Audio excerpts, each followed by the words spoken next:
બોલિવૂડ માટે હું બોલું તો ઘણાને એમ લાગે કે આના માટે એવું કાંઈ આપણે એની હારે કોઈ વાંધો નથી. સારા ફિલ્મ બનાવે તો વંદન છે, એમાં કાંઈ વાંધો નહીં. પણ હાવ હૂડ કાઢી નાખ્યું છે ને એટલે મારે બોલવું પડે છે.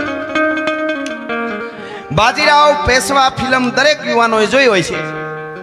એમાં જે બાજીરાવને બતાવી દીધા છે, અને મેં પછી મને તો આવું કંઈક આવે એટલે હું પછી એના મૂળ સુધી પહોંચું, બધું વાંચું.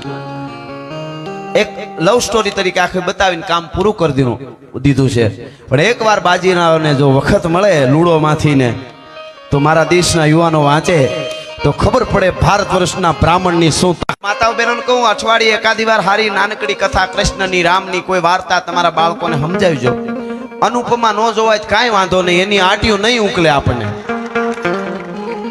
હા, એ તમે વાતું જવા દો. હાવ હા, અમુક બેનું તો હાવ મને ઘણા કે ખાવા દેતા નથી કે ઘરના. અમારે એકચ્યુઅલી અનુપમા ચાલે છે. પણ આ અનુપમા બિચારો હુકાઈ ગયો.